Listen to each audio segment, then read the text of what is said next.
আসসালামু আলাইকুম রহমতুল্লাহ। তোমরা দেখতেছো ডিপ্লোমা টিউটর, আমি নোমান আছি তোমাদের সাথে। তো আজকে আমরা তোমাদের সিঁড়ির যে ম্যাথগুলো আছে সেগুলো সলভ করব। সিঁড়ির ম্যাথ এখানে দুইটা আমি লিখছি, এই দুইটা যদি ভালোভাবে বোঝো তাহলে এই দুইটা করলেই মোটামুটি বইয়ের বাদ বাকি ম্যাথগুলো তোমরা করতে পারবা। এই দুইটা ম্যাথের সাথে অবশ্যই তোমার যেটা দ্বিতীয় অধ্যায় এবং প্রথম অধ্যায়, দ্বিতীয় না প্রথম অধ্যায়ের বেসিকটা লাগবে। প্রথম অধ্যায়ের বেসিক থাকলে এই দুইটা ম্যাথ করলে ইনশাআল্লাহ এই অধ্যায়ের সবগুলো ম্যাথ তোমরা করতে পারবা সিঁড়ি রিলেটেড। আচ্ছা, আর তোমাদের তো আমি যে সীমানা প্রাচীরের যে ম্যাথ সেটার জন্য তো ভিডিও আলাদা আছেই, সেখান থেকে ওইটা দেখে নিবা। আচ্ছা, তাহলে প্রথমে যেহেতু এটা শর্ট কোয়েশ্চেন আমার সংক্ষিপ্তের জন্য আসবে, এই জন্য এটা আমরা আগে দেখি। বলছে একটি সিঁড়ির উচ্চতা 60 সেন্টিমিটার, একটা সিঁড়ি যার উচ্চতা 60 সেন্টিমিটার, 60 সেন্টিমিটার। এরপর বলছে রাইজারের উচ্চতা 15 সেন্টিমিটার। তার মানে 60কে যদি তুমি এখানে একটা 15 নাও, এখানে একটা 15 নাও, এখানে একটা 15 নাও, এখানে একটা 15 নাও, এখন যোগ করো কত হয়?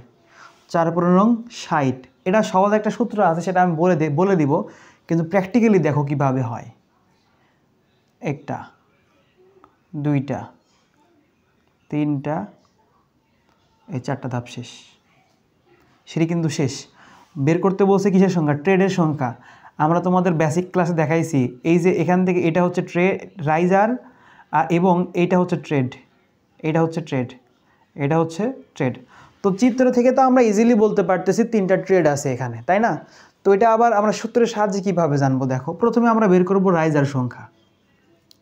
রাইজার দুইটাই চাইবে প্রথমে, এখানে আমি শুধু রাইজার বলছি, কিন্তু প্রশ্নে যখন তোমাকে চাইবে তখন দুইটাই চাইবে, রাইজার সংখ্যা এবং ট্রেড সংখ্যা দুইটাই বের করো।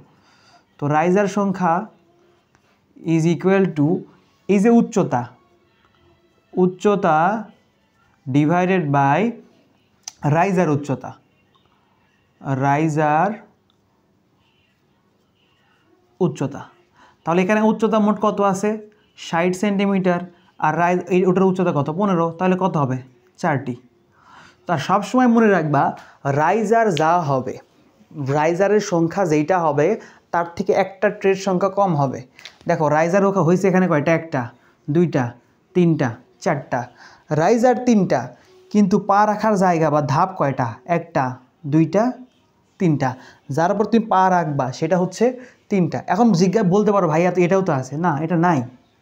এটা যখন তুমি, এটা কিন্তু ধাপ না, এটা সিঁড়ির ধাপ না, এটা প্লিন্থ লেভেলের ধাপ। অর্থাৎ এখানে যখন তুমি উঠলা তখন তুমি মেঝেতে চলে গেলা না, বা রুমের মধ্যে প্রবেশ করবা, এটা কি আর সিঁড়ির অংশ থাকলো?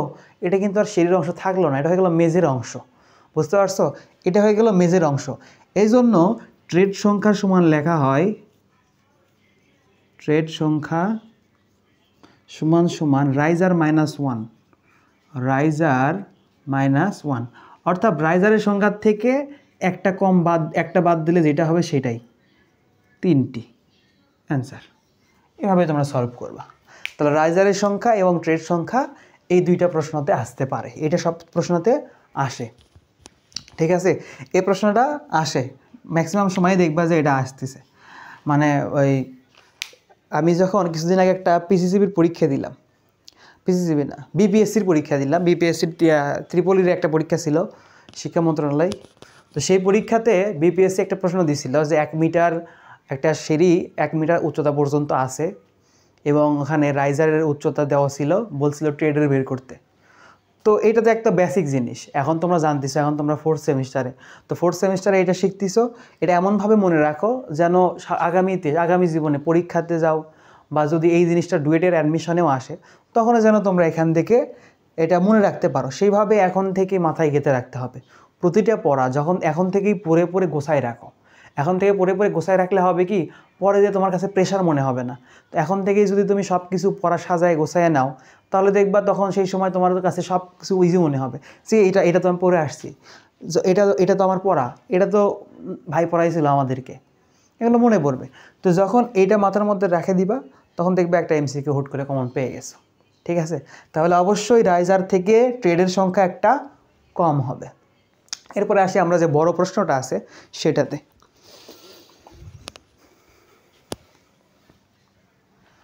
আচ্ছা, তাহলে এই প্রশ্নের ক্ষেত্রে দেখো সেম, এখানে সিঁড়ির যে চিত্রটা দেওয়া আছে, এই সিঁড়ির চিত্রের মধ্যে কিন্তু আবারও ফ্ল্যাট সিলিং দেওয়া আছে, আবারও সিসি ঢালাই দেওয়া আছে এবং এই পাশে একটা ওয়ালও দেওয়া আছে। এখন প্রশ্নের মধ্যে বলে দিছে, দেখো নিম্নের চিত্রের 1.5 মিটার দীর্ঘ সিঁড়িটির ধাপের গাঁথুনির কাজের পরিমাণ বের করো। একটা কথা বলছে কি ধাপ, এটা যদি না বলতো, শুধু বলতো গাঁথুনির কাজ, তখন তোমার এই ওয়ালের কাজটাও করতে হতো, ওয়ালের কাজটাও করতে হতো। কিন্তু বলছে কি সিঁড়ির ধাপের গাঁথুনি, তার মানে ধাপ কয়টা? একটা ধাপ, দুইটা ধাপ, তিনটা ধাপ। তো এই তিনটা যদি আমরা বের করি তাহলেই কিন্তু আমাদের হয়ে যাবে। এই সিঁড়িটা যদি তোমরা সামনে থেকে দেখো তাহলে কীরকম দেখতে পাবা বলো? এরকম দেখতে পাবা, এইরকম, এরকম কিন্তু দেখতে পাবা সামনে থেকে যদি দেখি। আমি 3D যদি আঁকাতে চাই, দেখি 3D আঁকাতে পারি কি না, চিত্র আমার খারাপ, তারপরে চেষ্টা করে দেখতে পারি। হ্যাঁ, এখান থেকে এইদিকে,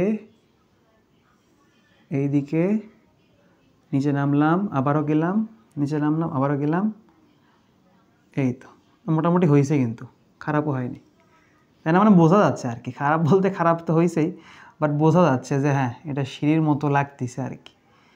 তো আচ্ছা, এটা এই জায়গায় ঠেকাই দিই, এই তাহলে এটা কিন্তু একটা সিঁড়ি।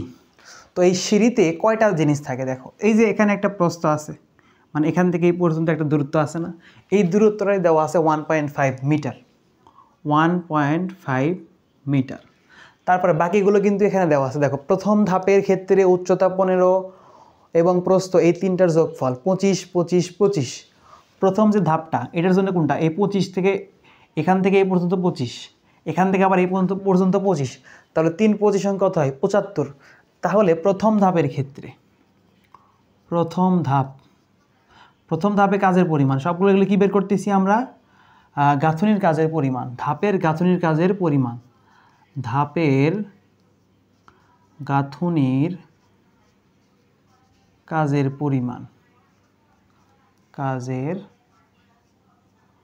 পরিমাণ, ঠিক আছে? তো ধাপের গাঁথুনির কাজের পরিমাণ, প্রথম ধাপ, দ্বিতীয় ধাপ, তৃতীয় ধাপ, তিনটা ধাপ। এজন্য আমরা প্রথম ধাপটা নিলাম, প্রথম ধাপ। তো প্রথম ধাপে কাজের পরিমাণ আমরা কি জানি? কাজের পরিমাণ L × B × H। তো L, আচ্ছা সবগুলি লিখে নিই, দ্বিতীয় ধাপ এবং তৃতীয় ধাপ। তো প্রথম ধাপের কাজের পরিমাণে L এর মান সবগুলোর ক্ষেত্রে 1.5 লিখে নাও, 1.5 ইন্টু বি কোনটা? এই যে বি, তাহলে এটা হচ্ছে একটার জন্য, মানে এইটুকুর জন্য হচ্ছে 25, তাহলে 25, 75। তাহলে প্রথম ধাপের জন্য 0.75, যেহেতু সেন্টিমিটার আছে ওগুলোটাকে মিটারে করে নিলাম, এবং হাইট, তো প্রথম ধাপের ক্ষেত্রে হাইট কত আছে? 15 সেন্টিমিটার, তাহলে 0.15। এটা ক্যালকুলেশন করে যা আসবে সেটা অ্যান্সার। আচ্ছা, দ্বিতীয় ধাপের ক্ষেত্রে লেন্থ তো ঠিক আছে, কিন্তু প্রস্থ দেখো দ্বিতীয় ধাপ কোন পর্যন্ত? এখান থেকে এই পর্যন্ত দ্বিতীয় ধাপ, এখান থেকে এই পর্যন্ত, এর মধ্যে 25 আছে কয়টা? দুইটা 25, তাহলে 25, 25, 50, তাহলে 0.50 ইন্টু হাইট কত? 15, 0.15 ইকুয়াল দিলাম। এরপর তৃতীয় ধাপ কোনটা? এইটা। তো এই তৃতীয় ধাপে এটা আছে 25 সেন্টিমিটার। কত সেন্টিমিটার আছে? 25 সেন্টিমিটার আছে। তাহলে 25 সেন্টিমিটার মানে আমরা কত? 0.25 ইন্টু 0.15, 15 কই? 0.15 কই? এই যে হাইটটা। আশা করছি তোমরা এই তিনটাই বুঝতে পারছো, দৈর্ঘ্য, প্রস্থ, উচ্চতা, একদম বেসিক জিনিস, এগুলা করে দেওয়া লাগবে বলে দিচ্ছি, একদম সহজ জিনিস। তো অ্যান্সারটা কত হবে সেটা আমি দেখে বসাই দিই, শুধু ক্যালকুলেটারে করা ভেজাল মনে হচ্ছে। আচ্ছা, তাহলে এটা লিখে আমি হচ্ছে অ্যান্সার হবে এটার 0.225 মিটার কিউব, এটার অ্যান্সার হবে 0.150 মিটার কিউব, এবং তৃতীয় ধাপে অ্যান্সার হবে 0.075 মিটার কিউব, এবং সবগুলোর যোগফল মোট হবে 0.45 0.45 মিটার কিউব, 0.45 মিটার কিউব। তো দেখো আমাদের কিন্তু এই অধ্যায়টাও শেষ হয়ে গেল, এই অধ্যায়টাও শেষ হয়ে গেল, অধ্যায় 5টাও শেষ হয়ে গেল। এই ভিডিও তাহলে এই অধ্যায়ে মোটা আমরা কয়টা ভিডিও করছি? 3টা। তো 3টা দিয়ে এই অধ্যায়টা শেষ হয়ে গেল। তো ইনশাল্লাহ পরবর্তী যে অধ্যায়টা আছে সেই অধ্যায়ে আবার তোমাদের সাথে দেখা হবে। তো এই ম্যাথগুলো যখন করবা তখন খেয়াল করবা যেখানে কী চাচ্ছে, ধাপের গাঁথনি যখন চাইছে, কাজের পরিমাণ যখন চাইছে, তখন এই পর্যন্ত শেষ। এখন দেখো এখানে কি দেওয়া আছে? 1:6, 1:6 দেওয়া আছে না? এই যে 1:6 দেওয়া আছে, এই 1:6-এর কোনো কাজই এখানে নাই, কোনো কাজই এখানে নাই। কাজের পরিমাণ যখন বের করতে বলবে তখন অনুপাতের কোনো কাজ নাই। কাজের পরিমাণ মানে তোমার থেকে আয়তন চাচ্ছে, তো আয়তন তুমি তো বের করে দিছো মিটার কিউবে, তাইলে আবার এটার কাজ কি? কিন্তু কাজ কখন থাকবে? যখন বলবে মালামালের পরিমাণ বের করো। মালামালের পরিমাণ যখন বের করতে বলবে তখন ইট আর সিমেন্ট, বালি এগুলো তোমার বের করা লাগবে। সেই সময় তোমাকে এই যে 1:6টা কাজে দিবে। যেমন আমরা প্রথম অধ্যায়ের ম্যাথগুলো কয়েকটা দেখছিলাম, প্রথম অধ্যায়ে কিন্তু এগুলো ছিল। তো আশা করি তোমরা বুঝতে পারছো। এই প্রশ্ন আগে বুঝবা, তারপর অ্যান্সার করবা।